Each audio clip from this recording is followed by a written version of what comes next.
You can build the most efficient company in your industry.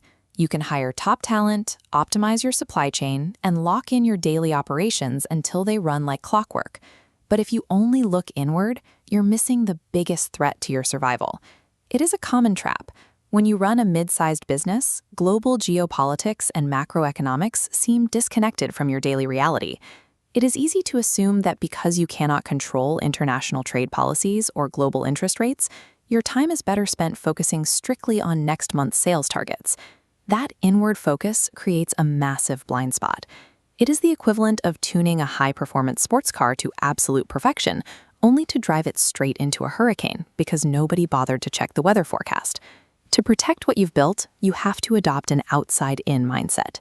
This means deliberately scanning the horizon for massive, uncontrollable forces, allowing you to either steer clear of the damage or actively harness the momentum of the storm. Your long-term viability isn't determined solely by how well your internal engine runs. It depends heavily on your systematic ability to detect and prepare for external shockwaves long before they make landfall. The PESTEL framework functions as a 6-directional radar system, scanning the macro environment for incoming threats.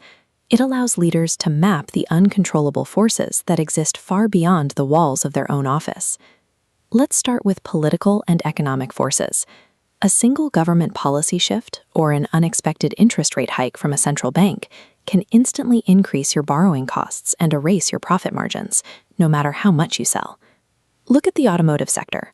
When governments decide to aggressively subsidize electric vehicles, it generates an overnight physical infrastructure boom for EV charging networks.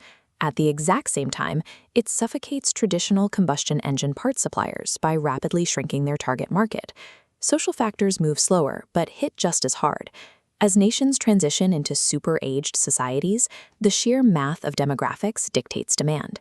Companies building exclusively for infants or young professionals will find their customer base shrinking, forcing them to pivot toward elderly care or risk obsolescence. Mastering these first 3 vectors means understanding that government priorities, economic tides, and human demographics dictate whether your market even exists, long before your factories produce a single item. Then there is the technological vector. It is the fastest-moving threat on the radar. The rapid adoption of industrial automation and artificial intelligence means that companies relying strictly on manual labor will quickly find themselves priced out by competitors who deploy continuous, robotic assembly. Finally, we have environmental and legal forces. These function as strict gatekeepers of commerce. Carbon taxes and data privacy laws now carry the absolute legal authority to shut down non-compliant operations entirely. Let's look at how this plays out in reality with a mid-sized packaging supplier called Siam Polypack. 3 years before an industry-wide crisis hit, their leadership ran a thorough PESTEL diagnostic. Their radar detected 3 colliding vectors. Environmental awareness over ocean waste was driving immense consumer pressure against single-use plastics. This social shift was accelerating a massive legal ban on traditional plastic straws and bags.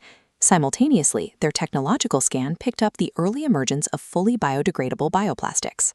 Instead of waiting for the laws to pass, Siam Polypack moved. They utilized new government policies offering low-interest loans for green businesses to fund early research and development into biodegradable packaging. When the single-use plastic ban officially took effect, hundreds of reactive competitors were left holding illegal inventory and went bankrupt. Siam Polypack survived and captured the market because they read the external forces and adapted their business model years in advance. However, simply listing external threats isn't enough. Most leadership teams fail because they treat the PESTEL analysis like a morning news summary, collecting macro data without extracting any actual business strategy. Apply the "so what" rule to translate raw data into direct financial consequences. A 0.5% interest rate hike becomes actionable when you identify that it adds $50,000 a month to your equipment loan, a specific hit to your bottom line that requires an immediate cash flow promotion to offset. You also have to prioritize. You will identify dozens of external variables, but you cannot react to all of them.